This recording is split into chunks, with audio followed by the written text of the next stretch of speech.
vídeo necessário.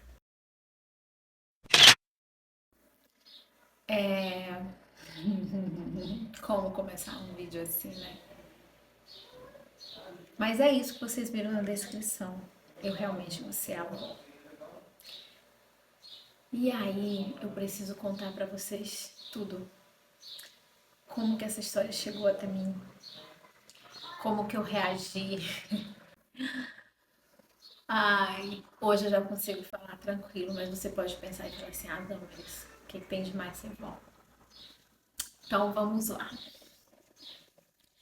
Todo mundo aqui sabe que eu tenho 2 filhos, né? Eu sou mãe de uma menina de 18 anos. Eu tenho um vídeo aqui que eu até conto sobre o meu parto, tudo. E tem um menino de 6. E no final de abril, muito recente, eu descobri que vou ser vó. Não foi a notícia mais fácil, porque sempre quis ser vó, sempre. Eu quis ser mãe, quero ser vó. Só que não era assim que eu sonhava. Só que a vida, a gente tem que entender que ela nem sempre segue como a gente planeja, né? E cada pessoa tem sua missão, sua história, seu jeito. E assim são os nossos filhos. Raika fez 18 anos em janeiro. A Raika sempre foi uma menina muito boa pra mim. Sempre, eu não tenho do que reclamar da minha filha em questões de caráter, em questões de ser uma menina, sabe, muito obediente. Não tenho. Raika sempre me ajudou, sempre. Tanto que uma das coisas mais difíceis, quando eu descobri que ela vai ser mãe, foi quando eu pensei assim, caraca, minha filha vai embora, vai casar. Como será a minha vida sem ela? Porque há 18 anos somos nós duas. Eu nunca abri mão da Raika por nada, por ninguém. Eu tive a Raika em um momento muito delicado da minha vida e ela veio pra ser a luz, sabe? Naquele momento de dor que eu estava passando. E eu me apeguei a ela e eu não abri mão dela. Eu era muito jovem e eu tentei viver com o pai dela. Uma hora eu conto essa história, não deu certo. Mas mesmo assim eu nunca abri mão da minha filha, eu nunca dei ela pra ninguém, apesar da minha mãe pedir. Minha mãe chegou a pedir pra ficar com ela, pra eu ir terminar meus estudos, eu ir trabalhar. E eu nunca abri mão da Raika, nunca. A Raika sempre esteve comigo por onde eu fui, sempre foi ela, feliz ou não feliz.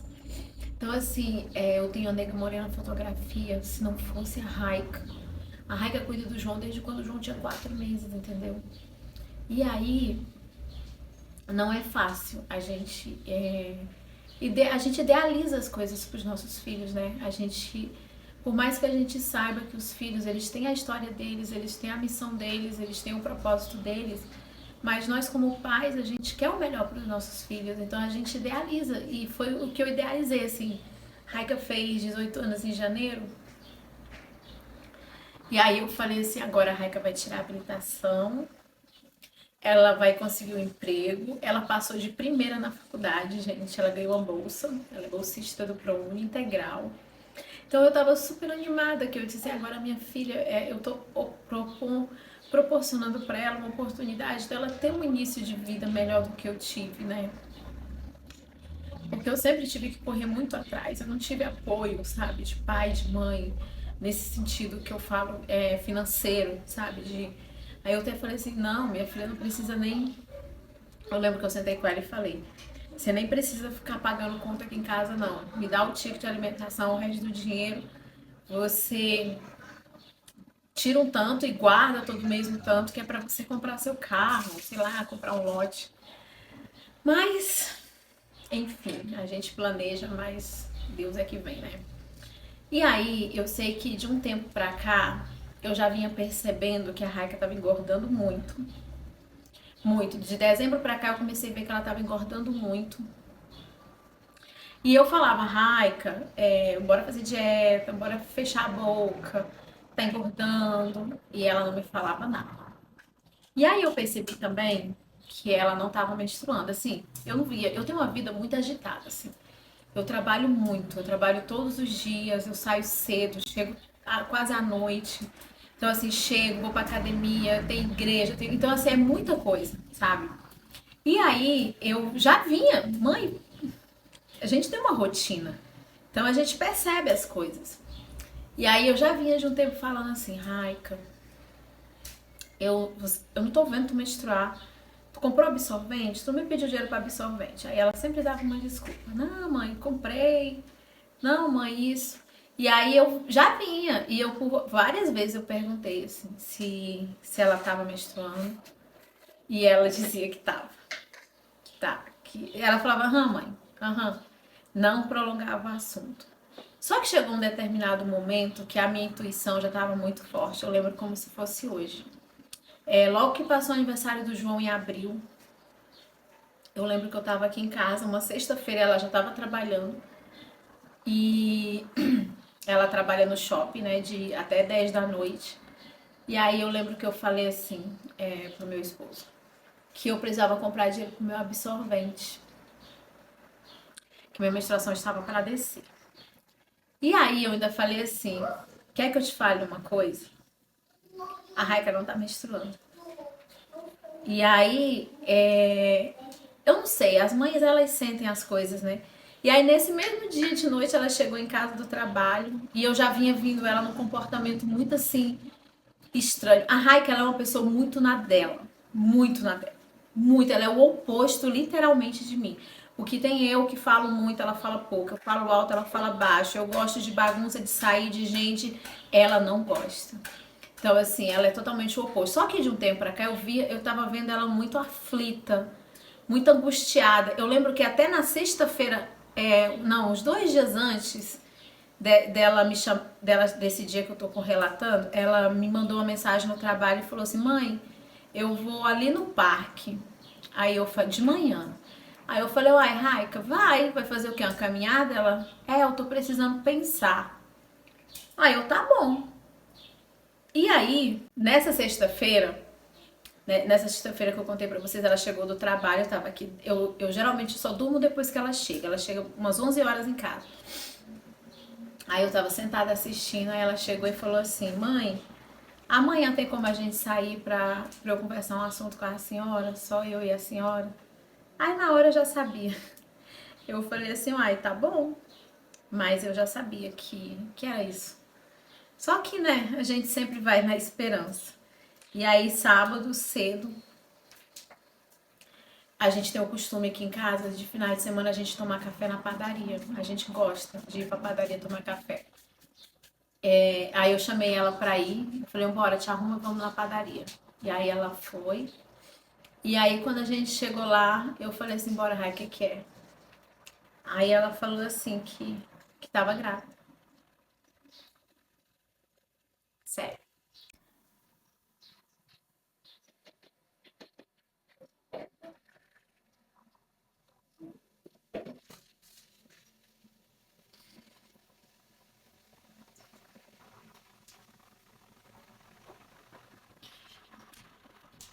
E aí, por mais que eu desconfiasse, que eu já tivesse meio que uma intuição, a gente não espera. Por tudo aquilo que eu falei no início, sabe? Eu já estive no lugar dela. E eu sei o que eu passei. E a gente não deseja isso pros filhos, sabe?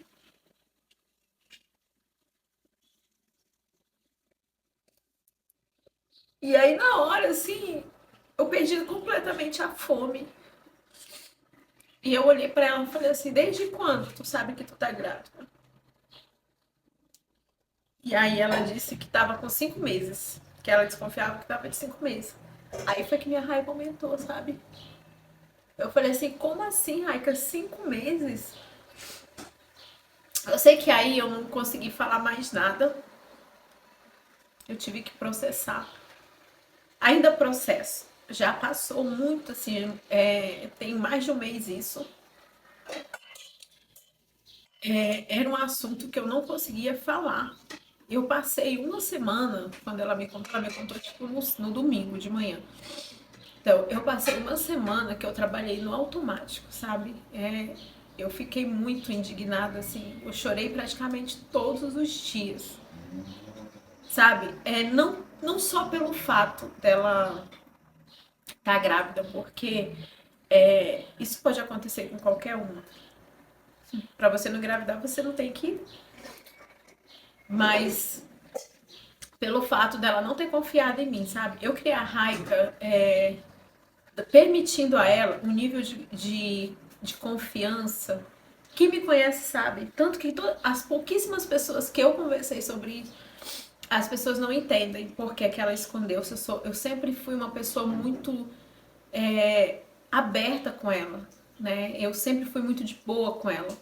Sempre que criei ela na base do diálogo. Eu nunca fui uma mãe de ficar batendo, de ficar, sabe, eu não sou autoritária, não sou. O meu jeito eu gosto de resolver as coisas no diálogo. E eu sempre criei ela assim.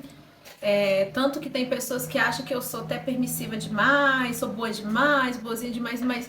E mesmo sendo boazinha demais, ela não se sentiu à vontade para chegar comigo e contar, sabe? Desde o início, porque era o que eu esperava dela. Então, assim, o que mais me magoou em toda essa história foi o fato dela ter escondido isso tanto tempo de mim. E eu sempre tive esse diálogo com ela, sempre, sempre. Gente, eu sou jornalista. E eu sei as coisas, então eu sempre falei pra ela, Raika, pela nossa religião, pela nossa fé, a gente, pela nossa religião, só tem relações sexuais depois do casamento. Isso é fato. Só que a gente sabe como que são os jovens. A gente sabe, eu já fui, você já foi. E eu sempre falei pra ela, olha, é bom que vocês não façam, é bom que vocês esperem o casamento. Porém, todavia, entretanto, se você vê que não vai conseguir, que vai sucumbir, se previne. Eu levo você no médico, eu compro o remédio, eu dou a camisinha. Sempre, não foi uma, nem duas, nem três, nem quatro vezes que eu sempre tive esse diálogo com ela. Se você vai fazer, se você vai ter, você tem que ter responsabilidade. Sempre falei com ela, sempre falei. Porém, né, os filhos, se realmente seguisse tudo que a gente fala, né, muita coisa ruim não acontecia na vida deles. Mas ela disse que teve um dia lá que a camisinha estourou e ela não me chamou, nem ele chamou o pai dele, mas aqui não é para falar do rapaz, né, porque não é da minha alçada, para conversar, porque a gente poderia ter feito alguma manobra, alguma coisa que para melhorar, né, para evitar. Porém, não foi evitado. E aí é que começa toda essa história, porque ela não estava de 5 meses, como ela falava. Depois que passou esse choque inicial, depois que eu processei durante uma semana, depois que eu conversei com ela, ela me pediu perdão, eu escolhi perdoar. A gente foi atrás de fazer exames e médico, e na verdade Raika estava de 29 semanas. Hoje Raika está com 35 semanas. Então ela já está à beira de fazer 9 meses. Então a gente tem um mês que sabe que vai vir mais um integrante da família. Quase que eu descobri que eu ia ser vó. Ela passando mal, eu levando pra maternidade. Você é vó, mais ou menos isso. E aí foi um Deus nos acuda, né? Porque aí teve que reunir com a família do garoto, que só tem 17 anos, faz 18 anos mês que vem. E para eles também não foi fácil, porque o pai dele é pastor, sabe? Eles são de uma igreja ainda mais restrita que a minha. Mas, enfim, agora já se passaram 30 dias, mais de 30 dias. Eu já consigo falar. Já era para eu ter gravado esse vídeo há mais tempo, mas eu não conseguia processar. Logo no início, assim, as poucas pessoas que eu falei, sabe? Vinha dizer parabéns, eu não entendia. Só que nunca foi por causa da criança, nunca foi por causa do menino, que vai ser um menino. É um menino que eu chamo de Oliveira, mas o nome dele é Oliver, mas eu só chamo de Oliveira. Não é por causa dele, mas era por causa de toda a situação. Por causa de toda a situação. E aí, quando acontecem umas coisas dessas na sua família, que você tá no meio desse fogo cruzado, por que eu não quis falar com muita gente? Eu só falei, eu tô gravando esse vídeo porque é agora que o povo vai saber, mas só quem sabe é pessoas muito próximas, só a família muito próxima mesmo, assim. Porque cada pessoa tem seu entendimento e sua visão de mundo e agiria de uma forma. E nem sempre as pessoas vão entender o seu agir, né?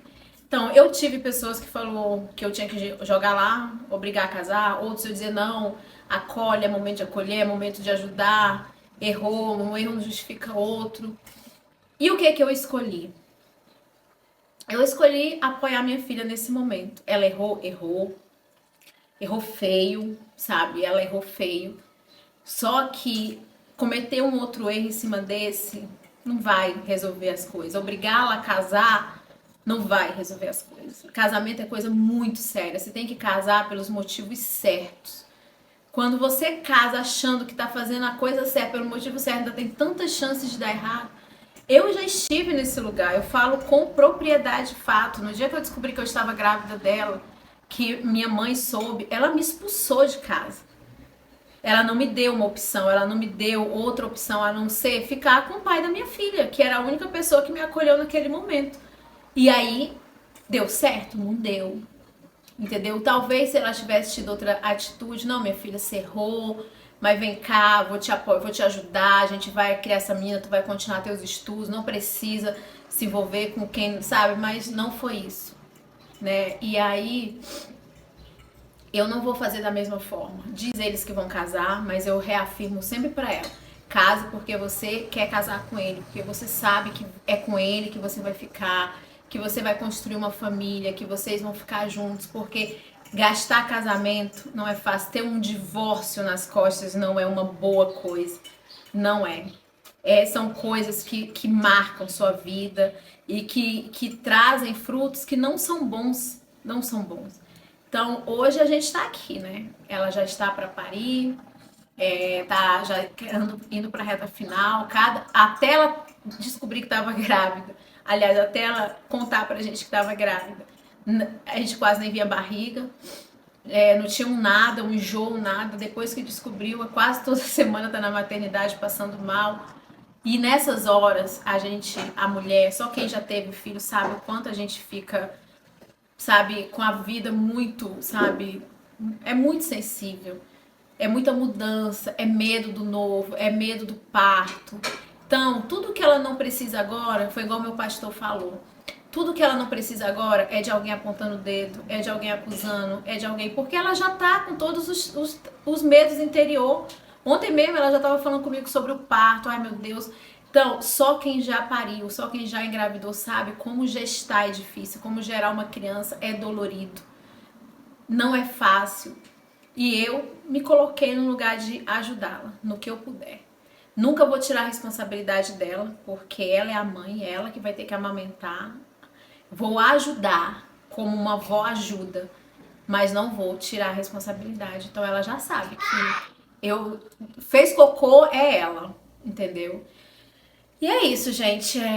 Você vó aos 41. Vem um garotinho aí que é a coisa mais linda. Eu não chorei de nenhuma das ultrassons dos meus filhos. E quando a gente fez a morfológica dele, que a gente tinha muito medo que ela não fez um pré-natal, nada. Ela foi começar o pré-natal depois que ela me contou. Pra você ver, né, como que pode. E aí quando a gente foi fazer a morfológica, eu fui muito apreensiva. Ontem mesmo, quando a consulta do médico, foi ontem ou foi anteontem, o médico falou assim que ela deu uma sorte muito grande, porque a gente toma ácido fólico nos 3 primeiros meses e o médico explicou pra ela, olha, o ácido fólico ele funciona pra fechar alguma coisa aqui do cérebro, da coluna, sei lá, eu tô falando muito legalmente, mas é pra fechar umas coisas vitais aqui. E ela não tomou, porque se toma no primeiro trimestre, então ela não tomou nada. Então ele vendo a morfológica dela falou assim, nossa, você deu uma sorte. Seu bebezinho foi gerado tudo perfeitinho. Então, assim, não é sorte, a gente sabe, né? É Deus que põe a mão, que Deus é muito misericordioso. Se nós fôssemos misericordiosos com o nosso próximo, como Deus é com a gente erra, vai lá, pede perdão e Deus está sempre pronto a nos acolher, a nos perdoar, a nos dar uma nova chance. Mas nós não somos assim com o nosso próximo, muitas vezes. A gente coloca nossas crenças e ideologias à frente do amor e da empatia. Infelizmente é assim. Por isso que o mundo tá como tá. E aí eu vendo a ultrassom, eu vou botar um pedacinho aqui pra vocês verem. E tem meu nariz.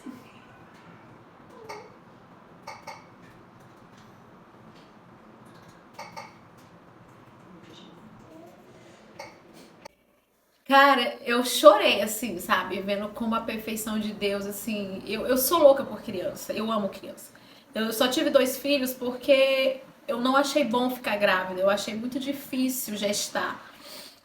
Assim, apesar de eu não ter tido uma gravidez de risco, mas eu não achei o processo de gestar um filho fácil e simples. É muito dolorido, é muito difícil, é muito cansativo, é muito medo, sabe? A gente não sabe como aquela criança vai nascer. É angustiante. Então, assim, eu não tive mais filhos, primeiro porque por causa do processo de gestar, e segundo porque eu não tenho condições de criar muita criança, né?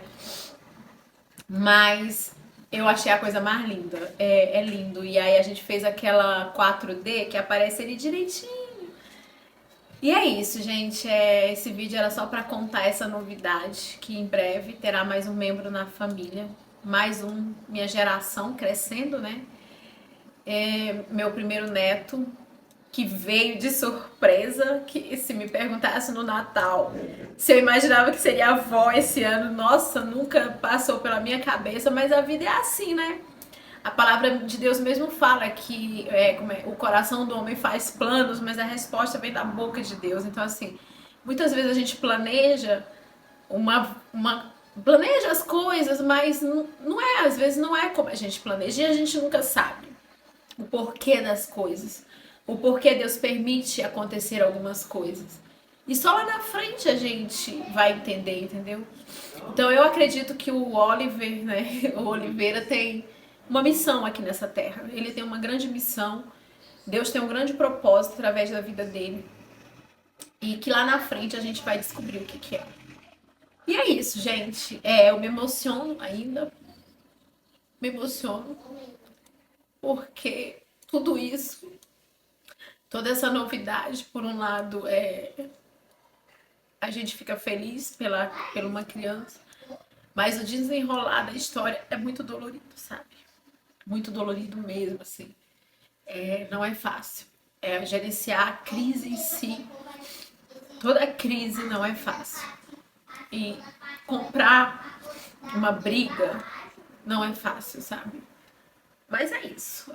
Estamos aqui, daqui a pouco ele tá aí e eu mostro ele aqui pra vocês. Obrigada. Deixa aí nos comentários se você já passou por uma situação parecida. E se você tá passando por uma situação parecida. Nada como um dia após o outro. Nada como um dia após o outro. A gente só não pode perder a fé e a esperança, entendeu?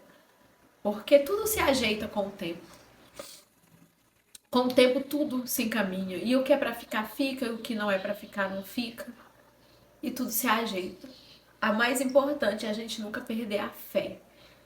Sabe? A fé, nunca perder a fé, a esperança. Que dias melhores sempre virão.